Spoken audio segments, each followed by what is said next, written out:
जय हिंद साथियों। आज शुरुआत करते हम दैनिक जागरण न्यूज़पेपर का एनालिसिस करना। आज तारीख है 21 अक्टूबर 2022 और आज का दिन है शुक्रवार। तो हम विस्तृत विश्लेषण करने से पूर्व एक बार देख लेते हैं कि आज हम किन खबरों को देखने वाले हैं।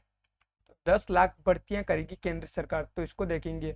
उसके बाद हम देखेंगे ब्रिटेन से संबंधित खबर को देखेंगे, जिसमें पीएम लिज ट्रस ने इस्तीफा दिया, तो उनके कारणों को देखेंगे कि क्यों उन्होंने जो इस्तीफा दिया है प्रधानमंत्री के पद से। फिर देखेंगे भारत के लिए क्यों महत्वपूर्ण है ब्रिटेन, उसको देखने का प्रयास करेंगे। दोनों के बीच में जो फ्री ट्रेड एग्रीमेंट है उसको समझने का प्रयास करेंगे कि एफटीए क्या होता है, उसके अच्छे और बुरे प्रभाव क्या होते हैं, उनको समझने का प्रयास करेंगे हम। फिर हम अगली खबर को देखेंगे, जिसमें हम देखने का प्रयास करेंगे भारतीय प्रतिस्पर्धा आयोग को देखेंगे। फिर देखेंगे कि क्यों गूगल पर जो जुर्माना लगा है सीसीआई ने, उसको देखने का प्रयास करेंगे। यहाँ पर हम एंड्रॉयड के बारे में भी जानने का प्रयास करेंगे। फिर हम अगली खबर को देखेंगे, जिसमें हम अरावली जो पहाड़ियाँ हैं उनको देखने का प्रयास करेंगे, कहाँ से कहाँ तक फैली हुई हैं। अरावली रेंज के बारे में देखेंगे, उसके एज के बारे में देखने का प्रयास करेंगे और देखेंगे कि ये चर्चा में क्यों बनी हुई हैं। फिर हमारी अगली खबर रहेगी, जिसमें हम कंजर्वेशन, इन्वायरमेंट एंड इकोलॉजी जोड़कर देखेंगे, जिसमें भारत ने जो के प्रधानमंत्री जिन्होंने जो मिशन लाइफ की शुभारंभ किया, तो देखेंगे कि मिशन लाइफ क्या है, क्लाइमेट चेंज को समझने का प्रयास करेंगे। किस तरह से आने वाले समय में जो मिशन लाइफ है वो पृथ्वी को बचाने में एक महत्वपूर्ण भूमिका निभा सकेगा, इसको देखने का प्रयास करेंगे हम। फिर हमारी अगली खबर रहेगी, जिसमें हम साइंस एंड टेक से जोड़कर देखेंगे, जिसमें हम चंद्रयान 3 के बारे में देखने का प्रयास करेंगे। यहाँ पर हम चंद्रयान 2 के बारे में भी देखेंगे और आने वाले समय में जो इसरो के मिशन है उसको भी देखने का प्रयास करेंगे।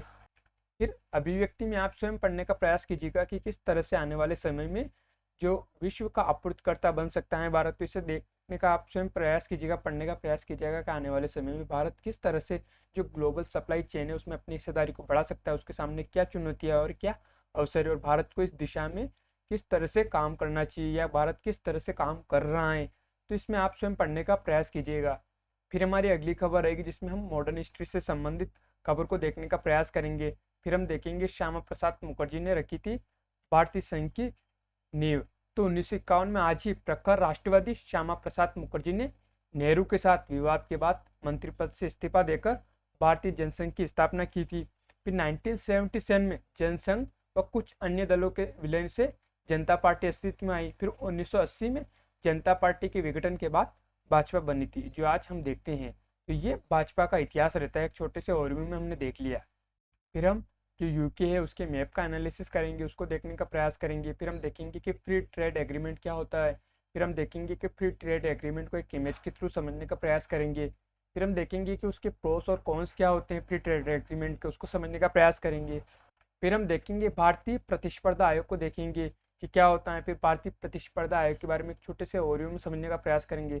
फिर देखेंगे कि इसकी उद्देश्य क्या है और प्रतिस्पर्धा आयोग है इसके कार्य क्या होते हैं, उसको देखेंगे। फिर हम एंड्रॉयड को समझने का प्रयास करेंगे कि वाई एंड्रॉयड, एंड्रॉयड क्या है उसको देखेंगे। फिर एंड्रॉयड के इस्तेमाल को देखेंगे आज। फिर हम देखेंगे कि एंड्रॉयड क्या है, इसको एक अन्य इमेज के थ्रू और अच्छे से समझेंगे। फिर हम अरावली रेंज को देखने का प्रयास करेंगे कि अरावली रेंज ये वो कहाँ तक फैली हुई उसको देखेंगे। फिर हम इंडिया में इसकी लोकेशन को लोकेट करने का प्रयास करेंगे कि भारत में इसकी लोकेशन कहाँ पर अवस्थित है। फिर देखेंगे इसकी सबसे ऊंची चोटी कौन सी है, इसके कौन से स्टेट में फैली हुई है, कौन सी रिवर्स हैं जो इसके साथ में अवस्थित है, उसको देखेंगे। फिर इसकी जियोलॉजी को देखने का प्रयास करेंगे, ये जो रॉक को देखेंगे, टाइप्स किस प्रकार की उसको देखेंगे। फिर राजस्थान का जो मैप है फिजिकल मैप, उसमें इसकी लोकेशन को देखेंगे और अन्य चीज़ों को भी देखेंगे। फिर देखेंगे कि फोल्डन माउंटेन क्या है, किस तरह से फोल्डन माउंटेन का निर्माण होता है उसको देखेंगे।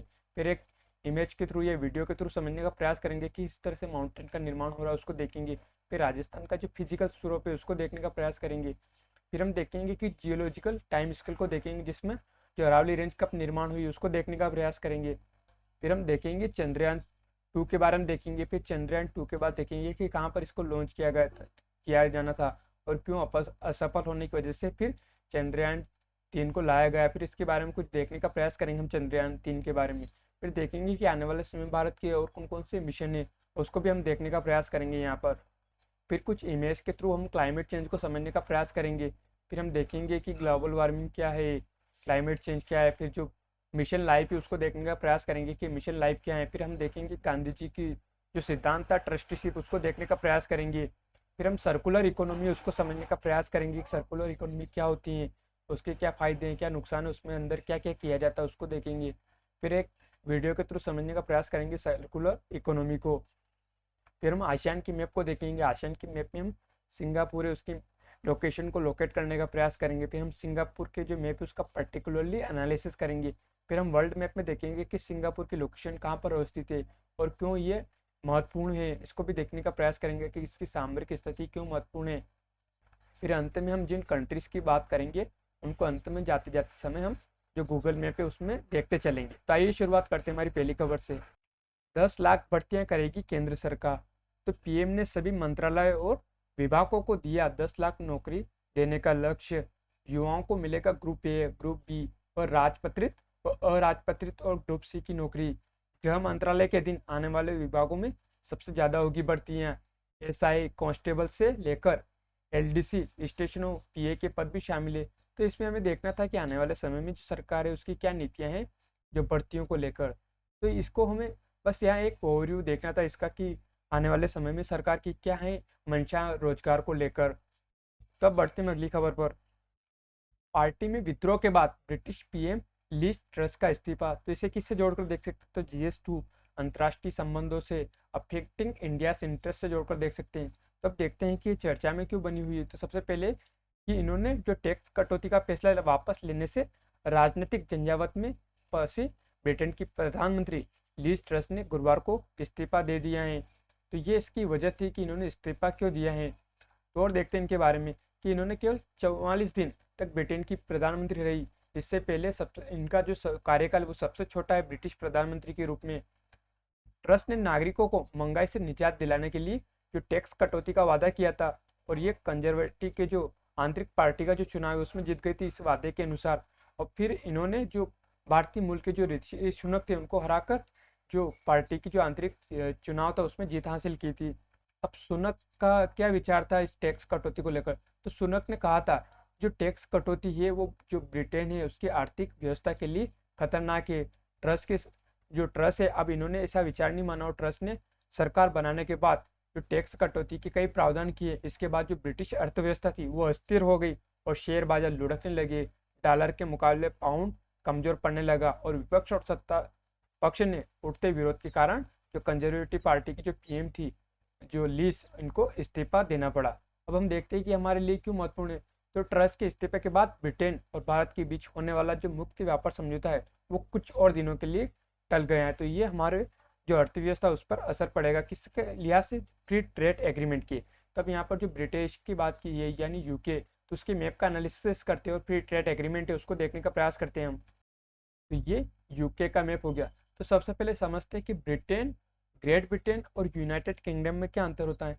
तो ब्रिटेन किसको बोलते हैं? तो ये ब्रिटेन हो जाता है जो इंग्लैंड वाला क्षेत्र है। अब ग्रेट ब्रिटेन किसको बोलते हैं? जिसके अंदर फिर ये इंग्लैंड के साथ वेल्स और जो स्कॉटलैंड है इनको शामिल कर लेते हैं, तब ये बनता है ग्रेट ब्रिटेन। अब जब ग्रेट ब्रिटेन में जो नॉर्थर्न आयरलैंड है इसको शामिल कर लेते हैं तो ये बनता है यूनाइटेड किंगडम। तो ये बेसिक अंतर हो जाता है ग्रेट ब्रिटेन और यूनाइटेड किंगडम और ब्रिटेन। और फिर सब जब इसके सारे आइलैंड्स को मिला लिया जाता है तब बनता है ब्रिटिश ऑफ आइसलैंड बनता है। अब हम यूनाइटेड किंगडम में उसके बारे में जानते हैं। तब इसके दक्षिण में क्या हो जाता है? इंग्लिश चैनल हो जाता है। और इसके जो नॉर्थ सी किस साइड में आ गया है? तो पूर्व की साइड में आ गया नॉर्थ सी। अब इसके यहाँ से देखिए आपकी 0 डिग्री जो देशांतर है वहीं से जो प्राइम मेरिडियन होकर गुजरी जिसके किनारे क्या बसा हुआ है?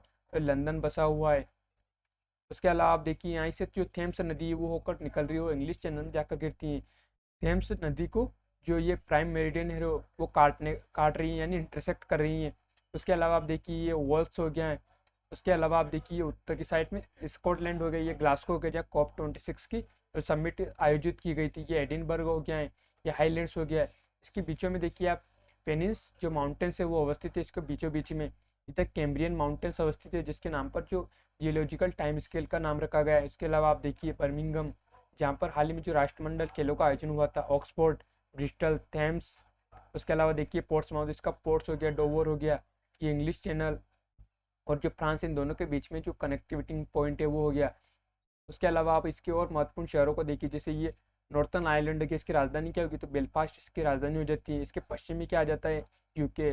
जो ग्रेट ब्रिटेन है इसको देखिए तो इसके पश्चिमी ये आयरिश सी अवस्थित हो गया है, ये सेल्टिक सी अवस्थित हो गया किधर? दक्षिण पश्चिम की साइड में। उसके अलावा देखिए इसकी सीमा अटलांटिक ओशन से जाकर इसकी सीमा मिलती है। तो इस तरह से हमें इसकी मैप का एनालिसिस करना है। अब हम देखते हैं फ्री ट्रेड एग्रीमेंट को।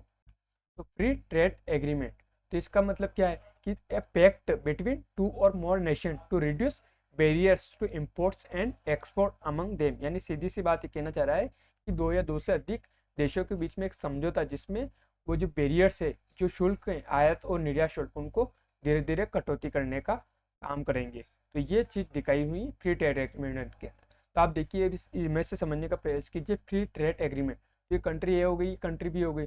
अब कंट्री ए और बी के बीच में इंपोर्ट और एक्सपोर्ट हो रहा है।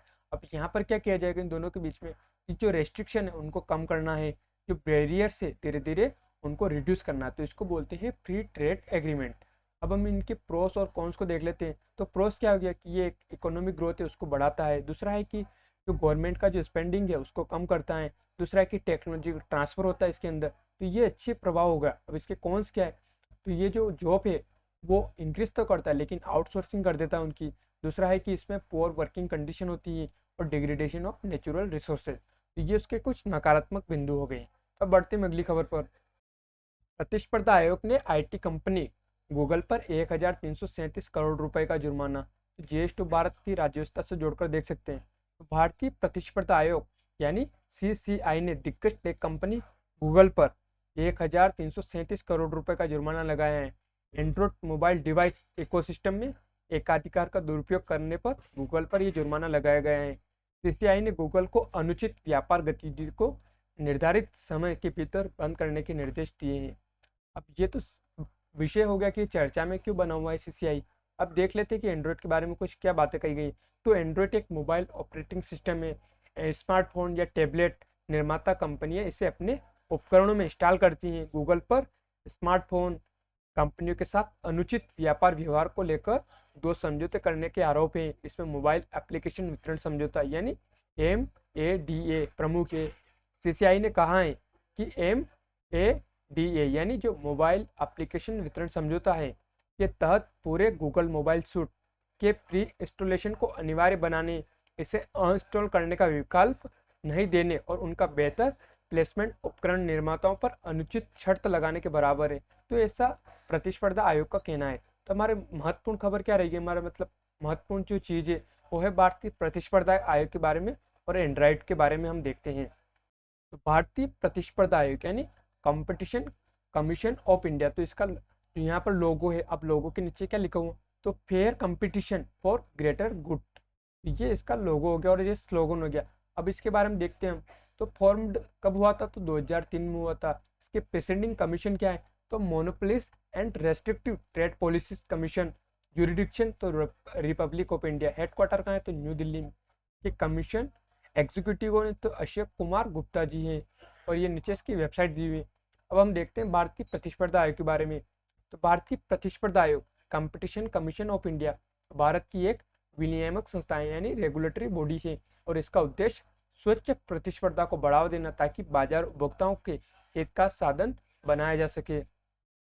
अब इसके उद्देश्य की बात कर लेते हैं। तो भारत के आर्थिक विकास को ध्यान में रखते हुए प्रतिस्पर्धी अधिनियम में प्रतिस्पर्धा आयोग की स्थापना का प्रावधान है ताकि निम्नलिखित उद्देश्यों को प्राप्त किया जा सके। तो पहला उद्देश्य क्या है, तो प्रतिस्पर्धा पर प्रतिकूल प्रभाव डालने वाले पद्धतियों यानी सिस्टम्स को रोकना, बाजार में कंपटीशन को बढ़ावा देना और इसे बनाए रखना, उपभोक्ताओं के हितों की रक्षा करना, भारतीय बाजार में अथवा इसके अलावा आनुषांशिक यानी रिलेटेड जुड़े मामलों के लिए अन्य प्रतिभागियों द्वारा किए जाने वाले व्यापार की जो स्वतंत्रता है उसे सुनिश्चित करना। तो ये इसके उद्देश्य हो गए।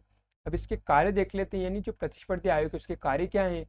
तो भारत के प्रतिस्पर्धी आयोग को जांच प्रक्रियाओं द्वारा प्रतिस्पर्धी विरोधी समझौते और एकाधिकार के दुरुपयोग को रोकने तथा संयोजने यानी विलयन अथवा गठजोड़ अथवा अधिग्रहण के नियमन का कार्य करना चाहिए। यानी किस किस का काम करना है, यानी एक प्रतिस्पर्धी विरोधी समझौते और एकाधिकार के दुरुपयोग इससे संबंधित जो कानून है नियम है उनका रेगुलेशन करना है, उनकी देखरेख करना इसके कार्य हैं।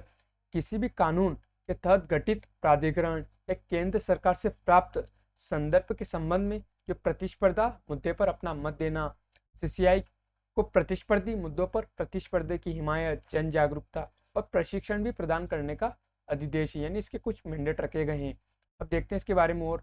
तो केंद्र सरकार अथवा राज्य सरकार, कोई भी राज्य सरकार अथवा किसी भी कानून के तहत गठित प्राधिकरण जांच के लिए संदर्भ दे सकता है। आयोग के द्वारा स्वयं अपनी जानकारी या ज्ञान के आधार पर जांच शुरू की जा सकती है। प्रतिस्पर्धी विरोधी समझौते और प्रमुख स्थितियों के दुरुपयोग के मामले में आयोग निम्नलिखित आदेश पारित कर सकता है। तो कौन सा आदेश पारित कर सकता है, तो उनको देख लेते हैं हम। तो जांच के दौरान आयोग एक पार्टी को प्रतिस्पर्धी विरोधी समझौते अथवा प्रमुख स्थिति के दुरुपयोग से रोककर अंतरिम राहत प्रदान कर सकता है। उद्यम के सकल कारोबार का अधिकतम 10% जुर्माना और कार्टेल के संबंध में कार्टेल से प्राप्त लाभ की 3 गुना राशि अथवा उद्यम के सकल कारोबार का 10% जो भी अधिक हो इस तरह का जुर्माना लगा सकता है। जांच के बाद आयोग दोषी उद्यम को प्रतिस्पर्धी विरोधी समझौते अथवा प्रमुख स्थिति के दुरुपयोग से दूर रहने और इसे दोबारा प्रवेश न करने का निर्देश दे सकता है। मुआवजा प्रदान कर सकता है, समझौते में सुधार ला सकता है। यदि कोई उद्यम प्रभावशाली स्थिति का लाभ उठा रहा है तो केंद्र सरकार को इसे विभाजन की संशोधन यानी रिकमेंडेशन भी करना है। अब हम देखते हैं एंड्रॉइड के बारे में। तो आप इसको देखने का, आप समझने का प्रयास कीजिए कि एंड्रॉइड किस तरह से आपको लोगो देखेगा इसका एंड्रॉइड का। वाई एंड्रॉइड, तो एंड्रॉइड ही ज़्यादातर जो स्मार्टफोन में इस्तेमाल क्यों किया जाता है, तो सबसे बड़ी बात है कि एक ओपन सोर्स है जिसका इस्तेमाल कोई भी कर सकता है। दूसरा है कि लार्ज डेवलपर इन कम्युनिटी रेस इसकी बहुत बड़ी है। दूसरा है कि इसकी जो इंक्रीज है मार्केटिंग, इसको इंक्रीज किया है इसने, इंटर ऐप इंटीग्रेशन में बहुत मददगार रहा है ये। और दूसरा है कि रिड्यूस कॉस्ट ऑफ डेवलपमेंट, क्योंकि ओपन सोर्स है तो कोई भी इस्तेमाल कर सकता है, जिसकी वजह से जो सॉफ्टवेयर है उसको जो बनाने में जो कॉस्ट आती है उसको कम किया है। हायर सक्सेस रेशियो है, रिच डेवलपमेंट इन्वायरमेंट। तो सीधी सी बात है कि जो भी हम आज इस्तेमाल करते हैं उन सारे इस मोबाइल फ़ोन में ये जो इक्विपमेंट लाते हैं हम, तो उनमें एंड्रॉइड का इस्तेमाल किया जाता है। लेकिन जैसे ही आप एप्पल के जो एंड्रॉइड सिस्टम है उसका इस्तेमाल करेंगे तो वो प्राइवेट हो जाएगा। तो उसका इस्तेमाल करने पर आपको जो कुछ फीस है, चार्जेस देने पड़ेंगे, और वो दूसरा है कि महंगा भी है। तो उसकी जो रीच है वो बहुत ही कम है, यानी कुछ लिमिटेड पर्सनों पर ही उसकी जो रीच है। तो इसलिए ये एक अच्छा विकल्प भी है कंपनियों के लिए। अब आप देखिए कि एंड्रॉइड सिस्टम का इस्तेमाल हम आज कहाँ कहाँ पर करते हैं। तो यहाँ पर आप देखिए स्मार्टफोन्स हो गया है, टैबलेट्स हो गया है, स्मार्ट वॉचेस हो गई हैं, स्मार्ट टीवीज हो गई। तो हर जगह आज जो इक्विपमेंट आइडेंटिटी बनती है उसके ज़्यादातर जगह एंड्रॉइड का ही इस्तेमाल किया जाता है। वही चीज़ अब अन्य इमेज में वही दिखाया हुआ है कि ये एंड्रॉइड ही क्यों, तो ओपन सोर्स है, ऐप इंटीग्रेशन का काम करता है, हायर सक्सेस रेट्स है, रिच डेवलपमेंट इन्वायरमेंट है, बेस्ट डेवलपमेंट टूल्स हैं, easy to understand, larger community, cost effective है। इस वजह से जो ज़्यादातर जो स्मार्टफोन कंपनियां हैं वो इसका एंड्रॉइड का इस्तेमाल करती हैं। तो बढ़ते हैं अगली खबर पर। सुप्रीम कोर्ट के पूर्व जस्टिस के अरावली पहाड़ी क्षेत्र में बने फार्म हाउस पर चला बुलडोजर। तो अरावली पहाड़ी क्षेत्र में अवैध रूप से बनाए गए फार्म हाउस और अन्य निर्माण पर वन विभाग ने बुलडोजर चलाना शुरू कर दिया। तो ये तो हमने देख लिया कि जो अरावली पहाड़ी है वो चर्चा में क्यों बनी हुई। तो अब हम देखते हैं अरावली पहाड़ी के बारे में। तो आप ये अरावली पहाड़ी का इमेज देखने का प्रयास कीजिए। अब इसकी जो फैली कहाँ तक हुई, तो आप देख पा रहे होंगे कि ये दिल्ली, हरियाणा, राजस्थान, गुजरात तक फैली हुई है। इसकी लोकेशन पे देखिए कि भारत के किस दिशा में अवस्थित है। अब इसकी जो इंडिया है उसमें लोकेशन को देखिए तो ऊपर हिमालय आ जाता है, ये पंजाब आ गया, ये सिंधु हो गई, ये गंगा यमुना होगी, ये ब्रह्मपुत्र हो गई, ये गारो खासी जयंता हो गई। उसके अलावा आप देखिए अरावली, ये थार डेजर्ट हो गया किस साइड, पश्चिम की दिशा की साइड। ये रन ऑफ कच्छ हो गया है, ये विंध्या और सतपुड़ा हो गया, इनके बीच में नर्मदा जो वैली अवस्थित है। छोटा नागपुर का पठार हो गया, ये दक्कन का पठार हो गया, वेस्टर्न घाट्स, ईस्टर्न घाट्स हो गई, ये नीलगिरी हो गई, और ये कार्डेमम हिल्स हो गई, अंडमान निकोबार, ये लक्षद्वीप, ये सुंदरवन हो गए। तो इसकी लोकेशन को आप देखिए कि कहाँ पर अवस्थित है, हिमालय की किस दिशा में अवस्थित है, विंध्या की किस दिशा में अवस्थित है, थार डेजर्ट की किस दिशा में अवस्थित है, रन ऑफ कच्छ है तो रन ऑफ कच्छ की किस दिशा में अवस्थित है, ताकि आपको लंबे समय तक ये याद रह सके। अब हम देखते हैं इसके बारे में कुछ अरावली रेंज के बारे में। तो इसकी सबसे ऊंची चोटी कौन सी, तो गुरु शिखर है जो माउंट आबू में अवस्थित है। कितनी ऊंचाई, मतलब 1722 मीटर। तो ये आप इमेज देख पा रहे होंगे अरावली रेंज इन राजस्थान। अब इसकी लेंथ देखिए तो 670 किलोमीटर इसकी लंबाई है। उसके अलावा आप, हमने अभी इसकी लोकेशन को देखी तो लोकेशन में यहाँ पर दिखाऊँ कि ये अरावली रेंज अवस्थित है। अब इसको देखिए कंट्री, तो इंडिया, स्टेट कौन से, तो राजस्थान हो गया, हरियाणा हो गया, दिल्ली हो गया और गुजरात में फैली हुई है। अब रीजन्स, रिवर्स, तो आप देखिए रीजन्स तो north India and western India हो गया। अब रिवर्स को देखिए तो कौन सी है संबंधित है इससे, तो बनास रिवर है, लुनी रिवर है, शाकी रिवर है एंड साबरमती रिवर इससे संबंधित है। अब उसके बाद यहाँ पर दिखाया इसके कोऑर्डिनेट्स, इससे हमें नहीं देखना है, महत्वपूर्ण है।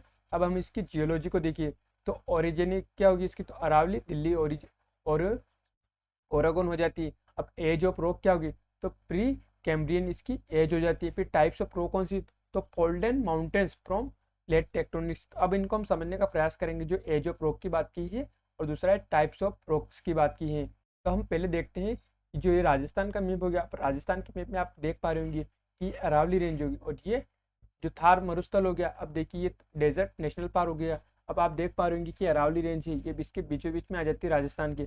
अब इसके पूर्व की साइड देखिए आप, इधर पूर्व की साइड और पश्चिम की साइड में देखिए, तो आपको पूर्व की साइड में दिख रहा होगा कि कुछ नेशनल पार्क भी अवस्थित है।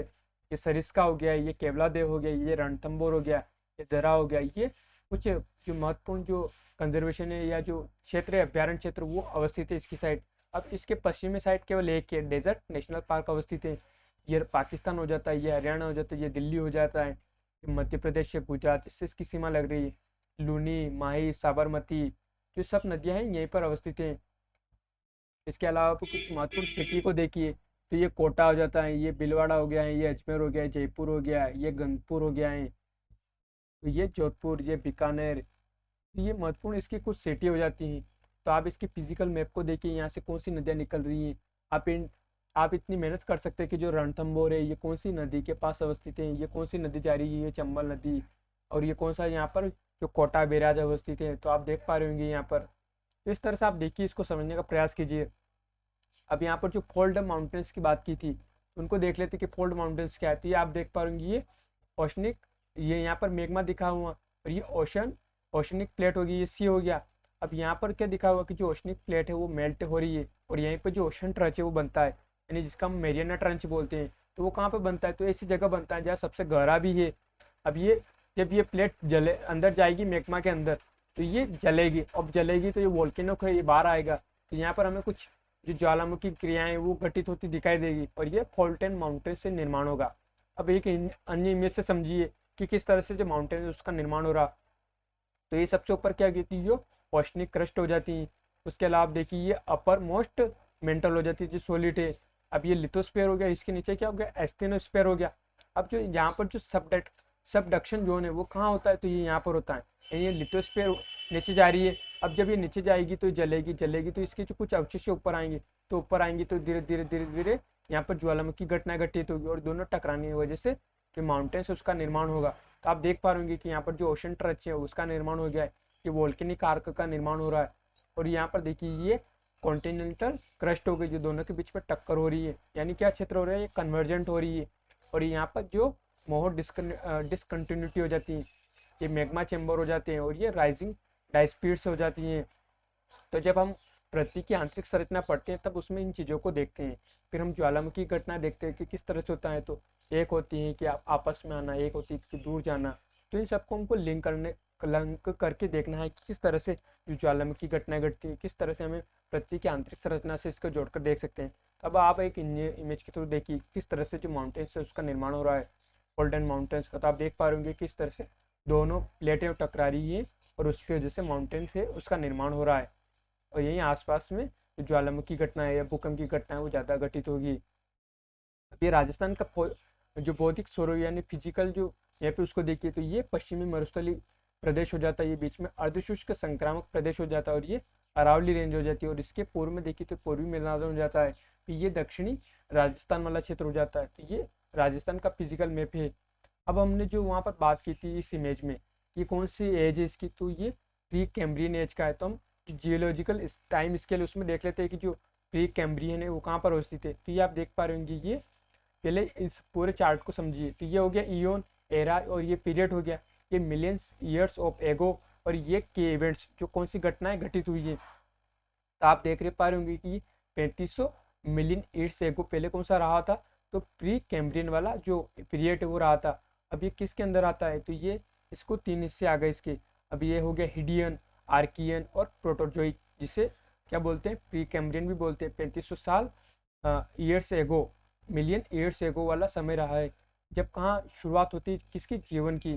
फिर इसके बाद ऊपर पढ़ते हैं तब आता है, फिर उसके बाद आता है कैम्ब्रियन, फिर ऑर्डोविशियन, फिर सिलुरियन, फिर Devonian, Carboniferous, Permian, Triassic, Jurassic, Cretaceous, tertiary, quaternary.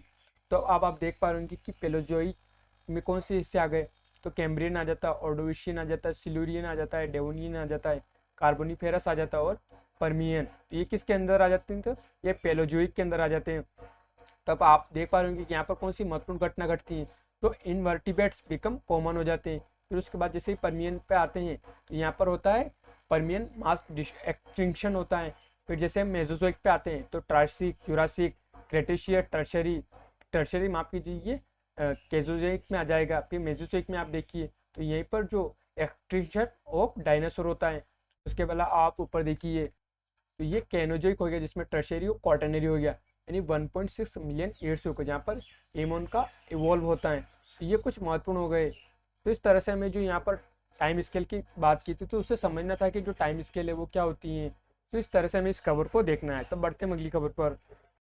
जलवायु परिवर्तन की चुनौतियों से निपटने के लिए एकजुटता जरूरी, मोदी। तो इसे हम पहले देख लेते हैं कि किससे जोड़कर देखेंगे। तो GS2 राज्य व्यवस्था से जोड़ सकते हैं, अंतर्राष्ट्रीय संबंधों से जोड़कर देख सकते हैं, और GS3 से तो महत्वपूर्ण है ही है, जिसमें हम कंजर्वेशन से, इन्वायरमेंट से, इकोलॉजी से यानी पर्यावरण से, पारिस्थितिकी और संरक्षण से जोड़कर देख सकते हैं कि आने वाले समय में जो देश है, विभिन्न कंट्रीज है, वो किस तरह से जो क्लाइमेट चेंज हो रहा है उससे निपटने के लिए अपनी योजना है बना रही है। तो इसी में हम भारत का जो मिशन है लाइफ उसको देखते हैं। तो लाइफ की बात हम करेंगे तो पहले लाइफ का फुल फॉर्म देख लीजिए। तो लाइफ स्टाइल फॉर इन्वायरमेंट, तो ये लाइफ का फॉर्मूला हो जाता है, यानी एल से क्या हो गया तो लाइफ स्टाइल, एफ से क्या हो गया तो फॉर, और ई से क्या हो गया तो इन्वायरमेंट।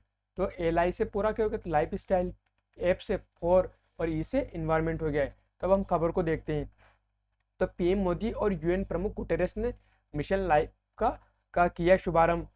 तो क्लाइमेट चेंज को सिर्फ पॉलिसी मेकिंग पर नहीं छोड़ा जा सकता। तो PM मोदी ने और संयुक्त राष्ट्र महासचिव एंटोनियो गुटेरेस ने गुजरात में मिशन लाइफ अभियान की शुरुआत की है। इस वैश्विक कार्य योजना का उद्देश्य क्या है? तो जलवायु परिवर्तन के विनाशकारी असर से धरती को बचाना है।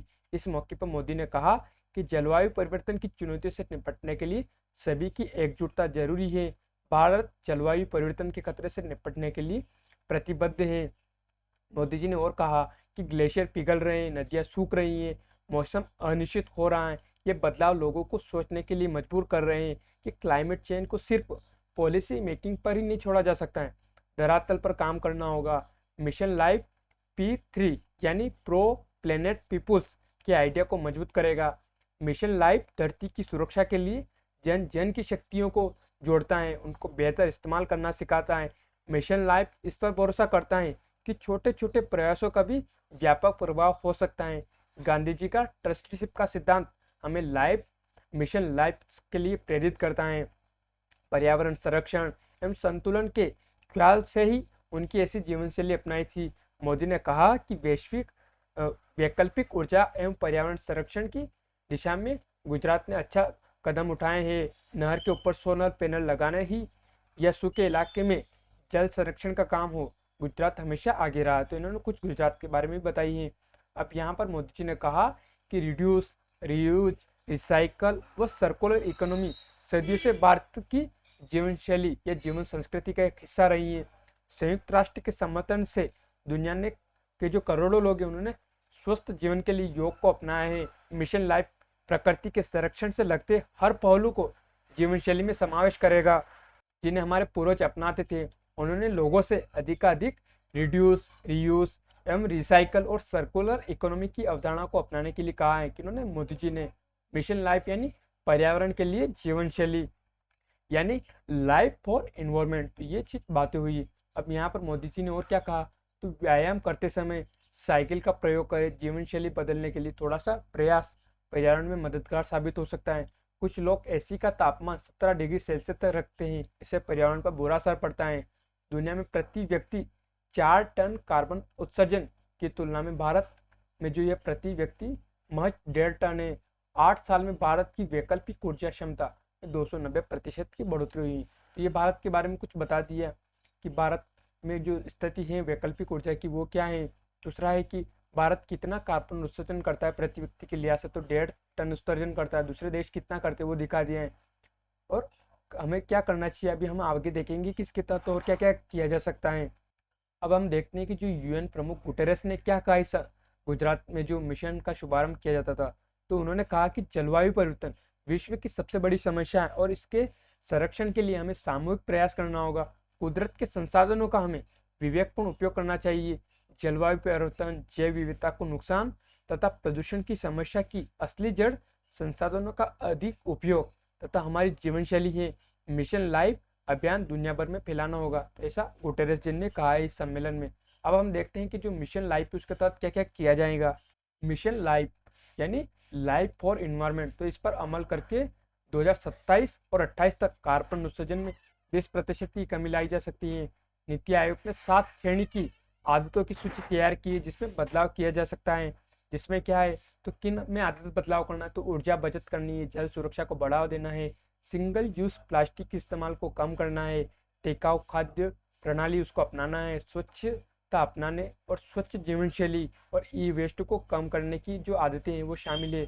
अब इसमें देख लेते हैं कि क्या क्या किया जाना है। तो ऊर्जा की बचत के लिए इन बातों का ध्यान रखें, जिसमें एसी के तापमान को 24 डिग्री पर 17 डिग्री से कम रखें। जहाँ तक संभव हो सार्वजनिक वाहनों का इस्तेमाल करें, लाल बत्ती पर वाहनों को बंद करें, एलईडी बल्ब और ट्यूबलाइट का इस्तेमाल करें, जरूरत नहीं हो तो इलेक्ट्रॉनिक्स वस्तुओं को ऑफ रखें।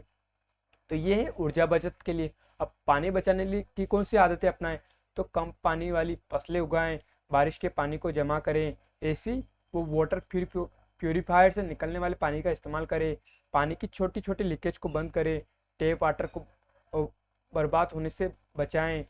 सिंगल यूज प्लास्टिक से संबंधित कौन सी आदतें हैं, तो खरीदारी के लिए कपड़े के बैग का इस्तेमाल करें, समारोह को प्लास्टिक रहित बनाने की कोशिश करें, नीम के दातुन व लकड़ी के टूथब्रश का इस्तेमाल करें। तो ये प्लास्टिक से संबंधित कुछ बातें होगी। अब खाद्य प्रणाली से जुड़ी आदतें कौन सी, तो खाने में मोटे अनाज को अपनाना है, घर स्कूल व ऑफिस में किचन गार्डन बनाना है, खाने के दौरान छोटी प्लेट का इस्तेमाल करना ताकि खाने की बर्बादी को रोका जा सके। अब स्वस्थ रहने के लिए स्वच्छता जरूरी है, तो पशु खाद्य व कृषि से जुड़े कचरे को बायोगैस में इस्तेमाल में लाना है, यानी जो अपशिष्ट है उनका गीला व सूखा कूड़ा अलग अलग करना है। सार्वजनिक जगहों पर फालतू जानवरों को मल मूत्र करने से रोकना है। तो ये स्वच्छ रहने के लिए। अब ई वेस्ट से संबंधित क्या कदम उठाएं, तो पास की ई वेस्ट रिसाइकलिंग यूनिट में बेकार गैजेट्स को भेजना, रिचार्जेबल लिथियम बैटरी का इस्तेमाल करना, क्लाउड स्टोरेज को प्राथमिकता देना है। अब स्वच्छ जीवन शैली अपनाएं, तो पेड़ पौधे लगाना, ऑर्गेनिक फार्मिंग करना, क्लीन क्लब का निर्माण और जानवरों की ख्याल जैसी चीज़ों से बनी वस्तुओं की खरीदारी टालना। तो ये कुछ महत्वपूर्ण बातें हो गई जिसमें जो मिशन लाइफ है उसके तहत क्या क्या किए जाएंगे। तो 7 आदतें बता दी। अब इनको हम किस तरह से जोड़कर देख सकते हैं। अब इनको देख तो हमने लिया कि हमें क्या क्या करना है। अब इनका असर क्या पड़ेगा, तो इससे बिजली की बचत होगी, पानी की बचत होगी। दूसरा है कि जो प्लास्टिक है उसकी जगह हम कपड़े का बैग इस्तेमाल करेंगे, जिससे क्या होगा कि जो कचरे के बड़े बड़े लैंडफिल लग जाते थे वो भी नहीं लगेंगे, यानी लगेंगे पर कम लगेंगे। दूसरा है कि जो ई वेस्ट है, जो ई रिसाइकलिंग यूनिट्स में देने से क्या होगा कि जो ई वेस्ट है उसका निपटान हो सकेगा। दूसरा है कि खाने की बर्बादी रोककर हम क्या करेंगे, तो हम जो लैंडफिल लगते थे बड़े बड़े खाद्यान्न पदार्थ के ई वेस्ट के, दूसरा है कि इससे जो बीमारी होती थी उनके सड़ने से गलने से, तो वो भी नहीं होगी। तो इस तरह से इनका असर होगा। अब ये खबर हमारे लिए क्यों महत्वपूर्ण होती है, तो जैसा कि इसमें आप देख पा रहे होंगे कि जो क्लाइमेट चेंज है, ये जलवायु परिवर्तन है, वो एक हॉटेस्ट टॉपिक रहता है, यानी हर एग्जाम में इससे कहीं ना कहीं 2 या 3 प्रश्न अवश्य बनते हैं। अब दूसरा है कि इसका इंटरव्यू में के लिए भी महत्वपूर्ण है, क्योंकि आपसे अगर पूछ सकते हैं कि क्लाइमेट चेंज हो रहा है, इसमें आप अपनी राय दीजिए, तो आप अपनी राय भी दे सकते हैं। दूसरा है कि आप अपने स्तर पे क्या कर सकते हैं, तो इसमें आप बता सकते हैं कि हम प्लास्टिक की जगह क्या कर सकते हैं, पानी के लिए क्या कर सकते हैं, ऊर्जा के लिए क्या कर सकते हैं, खाद्य प्रणाली के लिए क्या कर सकते हैं, ई वेस्ट के लिए क्या कर सकते हैं, स्वस्थ रहने के लिए क्या कर सकते हैं। तो ये अपने आप कुछ आइडियाज़ भी दे सकते हैं आप इंटरव्यू में कि हम जो जलवायु परिवर्तन है या जो हमारी छोटी छोटी आदतें हैं उनमें बदलाव कर कर भी हम एक व्यापक प्रभाव बना सकते हैं जलवायु परिवर्तन को रोकने के लिए। अब यहाँ पर जो बातें जिक्र किया है उनको देखते हैं। एक सर्कुलर इकोनॉमी की यहाँ पर बात की है, यहाँ लाइफ की बात की गई है, तो उसको देख लेते हैं कि वो चीज़ें क्या हैं। अब इस इमेज में देखने का प्रयास कीजिए, तो इसमें 2 दृश्य दिखाए हुए हैं, एक ही ग्रीनरी का दिखा हुआ और एक जो हम वर्तमान में जी रहे वो दिखाए हुए हैं। इधर बड़ी बड़ी बिल्डिंग हो जाती हैं, इधर जो कचरे के ढेर लग गए, इधर पेड़ पौधे सूखने लग जाते हैं, और इधर जो ग्रीनरी है उसका दृश्य दिखाए हुए हैं। तो आप दोनों में देखकर प्रयास कीजिए कि आप कहाँ पर रहना पसंद करेंगे और क्यों रहना पसंद करेंगे, उसे देखिए। अब ये एक दिखाया हुआ कि जलवायु परिवर्तन यानी ग्लोबल वार्मिंग का जो एक इमेज दिखाया हुआ है, तो आप देख पा रहे होंगे कि आपका जो जीवन है इस गोले पर संभव नहीं है, क्योंकि ये बहुत ही हॉटेस्ट है, यानी जो जीवन के अनुकूल की जो संभावना है वो बहुत ही कम हो जाती हैं यहाँ पर। अब एक अन्य इमेज को देखिए, तो इसमें आपको एक थर्मामीटर दिखाया हुआ, तो आप जलवायु परिवर्तन को समझने का प्रयास कीजिए कि जलवायु परिवर्तन क्या है। यहाँ पर आपको कुछ चक्रवात दिखाए होंगे, कुछ बादल दिखाए होंगे, यहाँ पर आपको टेम्परेचर दिखाया होगा कि किस तरह से पृथ्वी का टेम्परेचर दिन पर दिन बढ़ता ही जा रहा है। अब आप देखिए लाइफ की बात की, यानी लाइफ स्टाइल फॉर इन्वायरमेंट, यानी ऐसी जीवन शैली अपनाना है जो पृथ्वी के अनुकूल हो, यानी उसको ज़्यादा नुकसान ना पहुंचाए। अब वहाँ पर जो ट्रस्टीशिप की बात की, तो वो गांधी जी की एक विचारधारा थी। तो गांधी जी की और जो प्रमुख विचारधारा उनको देख लेते, तो महत्वपूर्ण क्या थी, सत्य और अहिंसा गांधी जी की विचारधारा के जो दो आधारभूत सिद्धांत थे। गांधी जी का मानना था कि जहाँ सत्य है वही ईश्वर है, तथा नैतिकता, नैतिक कानून और कोर्ट इसका आधार है। अहिंसा, अहिंसा का अर्थ होता है प्रेम और उदारता की पराकाष्ठा। गांधी जी के अनुसार अहिंसक व्यक्ति किसी दूसरे को कभी भी मानसिक व शारीरिक पीड़ा नहीं पहुंचाता। सत्याग्रह, इसका अर्थ है सभी प्रकार के अन्याय, उत्पीड़न और शोषण के विरोध खिलाफ शुद्धतम आत्मबल का प्रयोग करना है। सर्वोदय, सर्वोदय शब्द का अर्थ है यूनिवर्सल उत्थान या सभी की प्रकृति। ये शब्द पहली बार गांधी जी ने राजनीतिक अर्थव्यवस्था पर जॉन रस्किन की जो पुस्तक थी अनटू द लास्ट पर पढ़ा था। स्वराज, स्वराज शब्द का अर्थ है स्वशासन, लेकिन गांधी जी ने इसे एक ऐसी अभिन्न क्रांति की संज्ञा दी जो जीवन के सभी क्षेत्रों को समाहित करती है। और जो महत्वपूर्ण है ट्रस्टीशिप, ट्रस्टीशिप एक सामाजिक आर्थिक दर्शन है जिसे गांधी जी द्वारा प्रतिपादित किया गया था। यह अमीर लोगों को एक ऐसा माध्यम प्रदान करता है जिसको द्वारा वे गरीब और असहाय लोगों की मदद कर सकें। यह सिद्धांत गांधी जी के आध्यात्मिक विकास को दर्शाता है, जो कि थियोसॉफिकल लिटरेचर और भगवद गीता के अध्ययन से उनमें विकसित हुआ है। तो ये हमें देखना था क्योंकि ये जीएस फोर्स से संबंधित भी है। इसमें हमने गांधी जी की विचारधारा देखी और महत्वपूर्ण हमारा किस पे फोकस होना था, तो ट्रस्टीशिप, क्योंकि जो जीएस4 है उसमें पूछ सकता है कि जो गांधी जी का ट्रस्टीशिप का सिद्धांत है वो क्या है। और भी पूछ सकते हैं सर्वोदय, स्वराज, सत्याग्रह, अहिंसा, सत्य और अहिंसा क्या है। तो ये कुछ विचारधारा थी। अब आप इस इमेज में देखिए तो आपको एक सर्कुलर इकोनॉमी उसका इमेज दिखाई दे रहा है। तो यहाँ पर आप देखिए मेक, यूज, रिटर्न। तो आप देख पा रहे होंगे कि किस तरह से यहाँ पर रिन्यूएबल एनर्जी का इस्तेमाल किया गया है। यहाँ पर आपको बैटरी चार्ज करते हुए दिखाई दे रही होगी, बिल्डिंग दिखाई दे रही होगी, यहाँ पर क्लोथ्स दिखाई दे रहे होंगे। यहाँ पर एक लेडीज को दिखाया है कि कुछ केमिकल्स का इस्तेमाल करके कुछ नई चीज़ों का इस्तेमाल कर रही हैं। आप देख पा रहे होंगे इस इमेज में, समझिए। अब हम देखते हैं कि जो सर्कुलर इकोनॉमी वो क्या है। तो इसमें देखिए कि सबसे पहले जो इसके मेजर क्या उद्देश्य है। तो सबसे पहला है कि इसमें जो इनकम है उसको जनरेट किया जाता है, यानी जो इनकम है उसको बढ़ाना और जनरेट करना। दूसरा है कि जो हमारी डिपेंडेंसी है नेचुरल रिसोर्स पर उसको कम करना है, जो वेस्टेज है उससे कम करना है। दूसरा है कि जो इन्वायरमेंट में जो हमारा फुटप्रिंट है उसको भी कम करना है। तो इसके कुछ 4 महत्वपूर्ण बिंदु हो गए जो सर्कुलर इकोनॉमी में ध्यान रखे जाते हैं। अब सर्कुलर इकोनॉमी के अंदर क्या किया जाता है, तो क्लीनर प्रोडक्शन, यानी जो अच्छी चीज़ें उनका प्रोडक्शन किया जाता है यूजिंग फ्यूअर रिसोर्स, यानी जो संसाधन उनका कम इस्तेमाल करके बेटर सर्विस दी जाती है जिनका जो लाइफ स्पेन वो ज़्यादा हो। दूसरा है collect at end of life, re manufacturing, यानी जो वेस्टेज है उनको कलेक्ट करके फिर री मैन्युफैक्चरिंग किया जाता है। Recycle waste, reuse resources. फिर उसके बाद है कि ग्रीन प्रोडक्ट्स, तो नॉन टॉक्सिक, लॉन्ग लाइफ और रिसाइकेबल। तो ये कुछ महत्वपूर्ण जो इसके पिलर्स हो जाते हैं सर्कुलर इकोनॉमी। तो ये इकोनॉमिक्स से भी जोड़ सकते हैं हम कि सर्कुलर इकोनॉमी क्या होती है, और इसको पर्यावरण से जोड़कर देखिए सर्कुलर इकोनॉमी को पर्यावरण से, तो ये पर्यावरण को किस तरह से फायदा पहुंचा सकती है। अब आप एक अन्य वीडियो के थ्रू समझने का प्रयास कीजिए। तो इधर से रिटर्न और इधर से रिन्यूड हो रहा, तो इधर से कुछ वेस्ट आ रही है, टूटी फूटी टीवी आ रही है, इधर से कुछ फ्रिज आ रहा है टूटा फूटा। तो आप देखिए टेक्निकली साइकिल हो रहा है। यहाँ पर आपको कुछ नई टीवी दिख रही होगी, यहाँ पर आप देखिए फ्रिज है, कूलर से उनका रीयूज किस तरह से हो रहा है। तो हम किस तरह से जो मिनिमम संसाधन उनका इस्तेमाल करके फिर से उनको नया बना रहे हैं। तो ये कॉन्सेप्ट होता है किसका, सर्कुलर इकोनॉमी का। तो इस तरह से हमें इस खबर को देखनी थी। तब बढ़ते हैं अगली खबर पर। भारत अमेरिका सेनाओं ने किया संयुक्त अभ्यास टाइगर ट्राइम्फ। तो हमें प्रीलिम्स पर्सपेक्टिव से देखना था कि टाइगर जो ट्राइम्फ है वो किन दो देशों ने संयुक्त अभ्यास किया है। तो वो भारत और अमेरिका ने किया है। अब बढ़ते हैं अगली खबर पर। चंद्रयान-3 का प्रक्षेपण अगले साल जून में। तो इसे किससे जोड़कर देख सकते हो, GS3 साइंस एंड टेक से, India in science and tech. तो भारत की स्थिति क्या है साइंस एंड विज्ञान में, यानी साइंस एंड टेक्नोलॉजी में। अब देखते हैं भारतीय अंतरिक्ष अनुसंधान इसरो अगले साल जून में चंद्रयान-3 को लॉन्च करने के लिए तैयार कर रहा है। इसरो के अध्यक्ष एस सोमनाथ ने कहा कि चंद्रयान-3 का प्रक्षेपण जून में प्रक्षेपण यान मार्क 3 यानी LVM-3 से किया जाएगा। सितंबर 2019 में चंद्रयान 2 मिशन पर विक्रम लैंडर के चंद्रमा की सतह पर दुर्घटनाग्रस्त होने के कारण चंद्रमा पर रोवर उतारने का जो भारत का पहला प्रयास था वो विफल हो गया था। मानव अंतरिक्ष यान गगनयान पर सोमनाथ ने कहा कि इसरो मनुष्यों को अंतरिक्ष में ले जाने से पहले 6 परीक्षण उड़ानों का संचालन करेगा।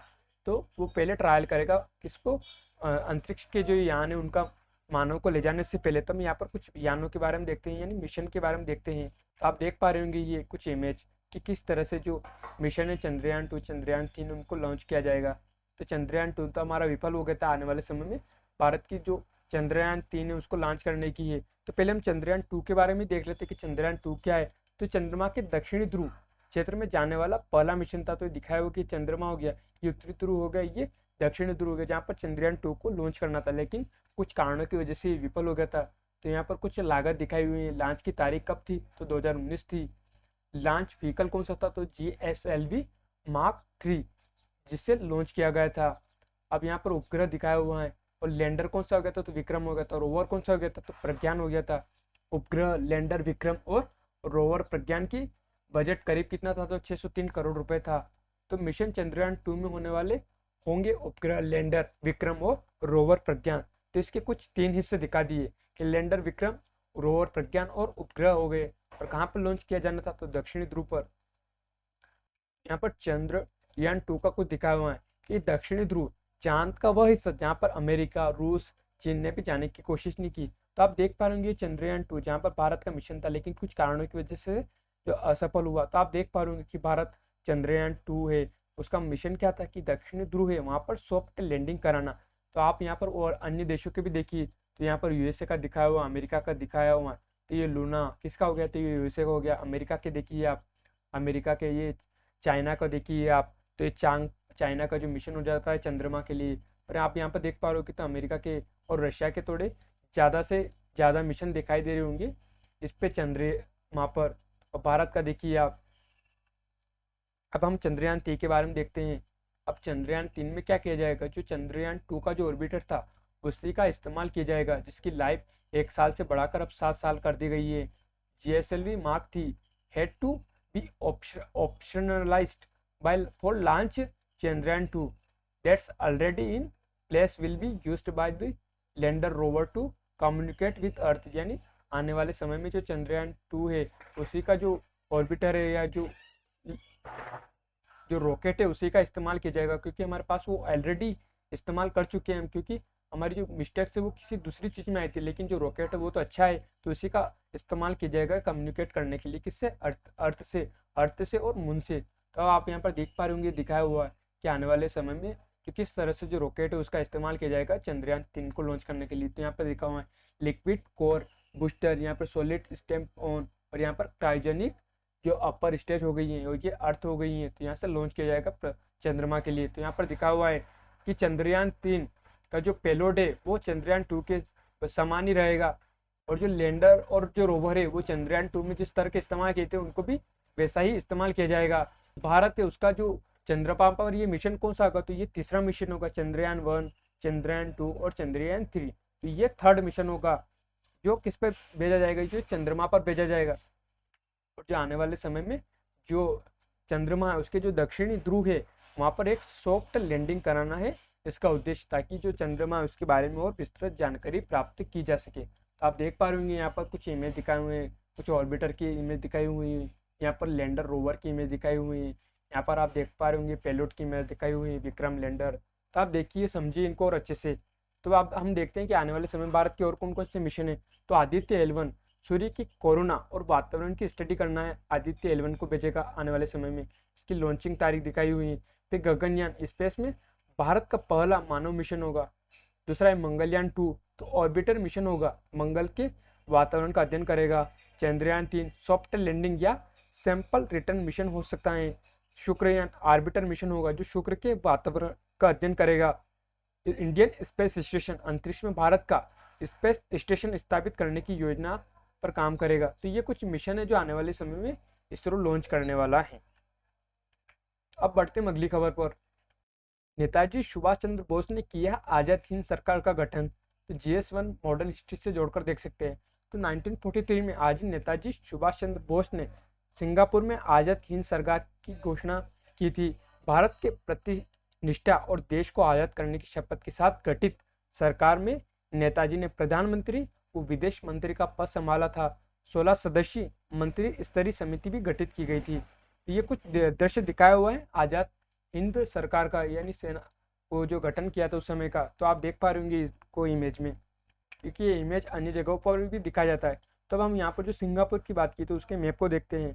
तो ये आसियान की जो कंट्रीज है उनको दिखाया हुआ है। तो भाई आसियान की कंट्री कहाँ से अवस्थित है, तो ये इधर पैसिफिक ओशन आ जाता है, इधर इंडियन ओशन हो जाता है।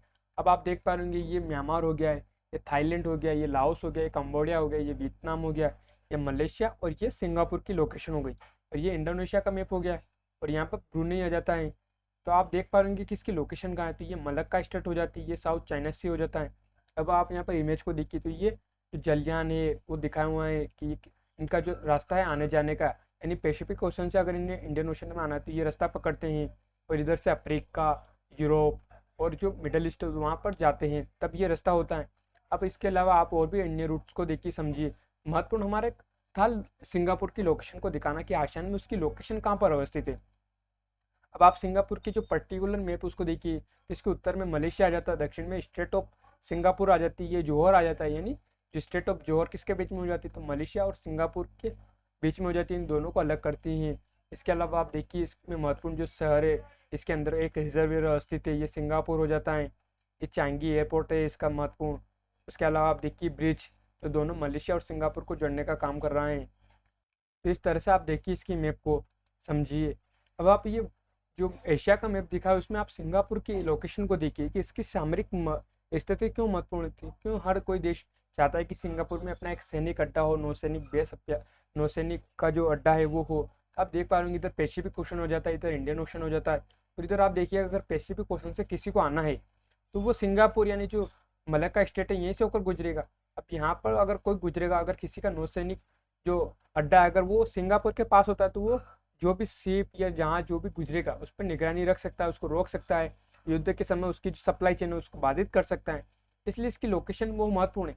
एक लोकेशन आप देख पा रहे हो यहाँ पर मलक्का स्टेट है वो भी महत्वपूर्ण होती है, साउथ चाइना सी वो भी महत्वपूर्ण है, और इंडियन ओशन है, पैसिफिक ओशन है, इंडो पैसिफिक क्षेत्र की हम बात करते हैं तो चर्चा में बने रहते हैं। तो आप देख पा रहे होंगे कि इसकी लोकेशन कहाँ पर अवस्थित है। तो ये इक्वेटर के पास में अवस्थित हो जाता है, ट्रॉपिक ऑफ कैंसर के दक्षिण में अवस्थित हो जाता है, इधर ओशनिया हो जाता है। इसके अलावा आप देखिए कि इसकी जो स्थिति है रूट पे किस रूट पर अवस्थित है, तो इसलिए ये महत्वपूर्ण है। अब आप अन्य चीज़ों को भी देख सकते हैं, कैस्पियन सागर, ये अरल सी, ये ब्लैक सी, ये मिडल ईस्ट हो जाता है, ये एशिया हो जाता है, ये भारत, ये चाइना, ये एशियन कंट्रीज हो जाती है, ओशनिया जिसमें ऑस्ट्रेलिया न्यूजीलैंड को शामिल कर लिया जाता है, ये अफ्रीका हो गया है। तब आप अफ्रीका में देखिए ट्रॉपिक ऑफ कैंसर, इक्वेटर और कैप्रिकॉर्न तीनों होकर गुजर रही हैं। तो इस तरह से हमें इसकी मैप को देखना था। तब बढ़ते हैं अगली खबर पर।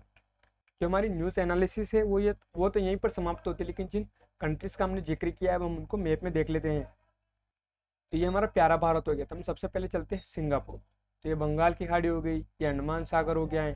फिर हम चलते हैं, ये हो गया सुमात्रा, ये मलक्का उप स्टेट हो जाती है। आप देख पा रहे होंगे मलक्का स्टेट की लोकेशन को आप देखिए, तो ये मलक्का जल संधि हो गई। अब आप सिंगापुर को देखिए, तो ये जौहर दिखा दिया है मलेशिया और सिंगापुर के बीच में, ये स्टेट ऑफ सिंगापुर हो गया है। ये आप देख पा रहे होंगे ये जौहर स्टेट हो जाती हैं, ये पुलाव बिन हो जाता है। इसके अलावा आप इसके कुछ महत्वपूर्ण शहरों को भी देखिए, ये वेस्टर्न वाटर हो जाता है। इसका सैटेलाइट व्यू में देखिए आप,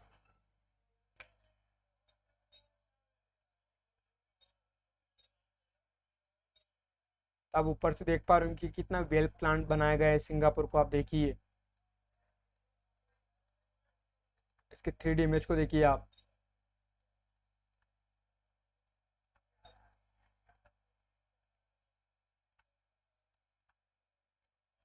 यहाँ के इंफ्रास्ट्रक्चर को देखने का प्रयास कीजिए, किस तरह से यहाँ का इंफ्रास्ट्रक्चर है।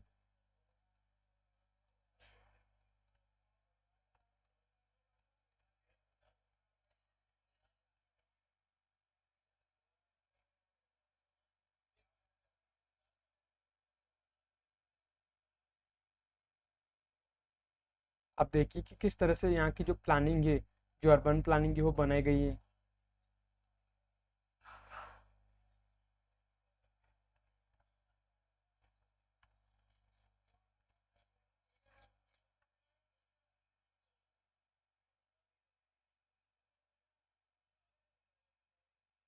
तो इस तरह से हमें सिंगापुर को देखा। अब आप सिंगापुर की जो लोकेशन उसको भी देखिए, ये साउथ चाइना सी हो गया है, ये इंडियन ओशन हो गया है और ये पैसिफिक ओशन हो गया है। तो आप इसकी लोकेशन को भी देखिए कि अगर किसी को दक्षिण चीन सागर से होते हुए इंडियन ओशन जाना है तो मलक्का स्ट्रेट से होकर गुजरेगा, क्योंकि अगर ये अन्य रूट अपनाता है तो इससे जो रूट है वो लंबा हो जाएगा। तो हर कोई चाहता है कि शॉर्ट रूट अपनाया जाए, तो वो इधर से होकर गुजरेगा। अब यहाँ से अगर किसी के सिंगापुर में महत्वपूर्ण सैनिक अभ्यास है या सैनिक अड्डे होते हैं तो वो उस पर नियंत्रण रख सकता है।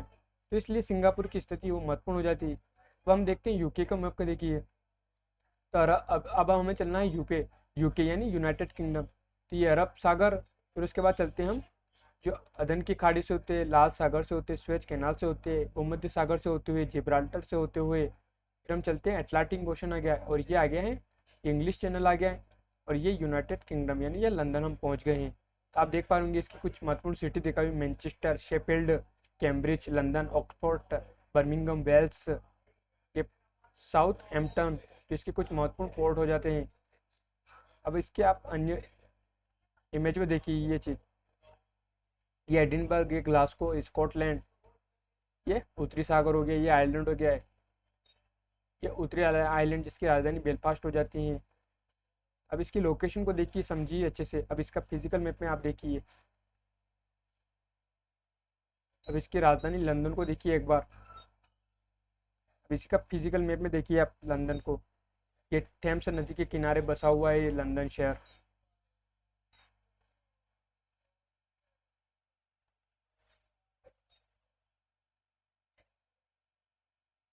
अब आप 3D में देख पा रहे होंगे कि कितना अच्छे से इसको भी डिजाइन किया गया है।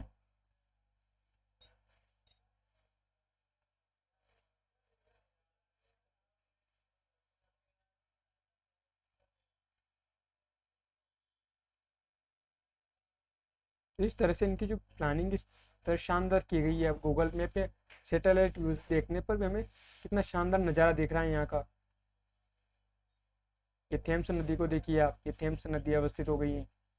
तो कहाँ पे जाकर गिरेगी, फिर इंग्लिश चैनल में जाके गिरेगी। तो आप देख पा रहे होंगे ये किस तरह से जा रही है। तो ये इंग्लिश चैनल और ये नॉर्थ सी हो गया, उत्तरी सागर जिसे बोलते हैं हम। तो इस तरह से इसकी लोकेशन हो गई है।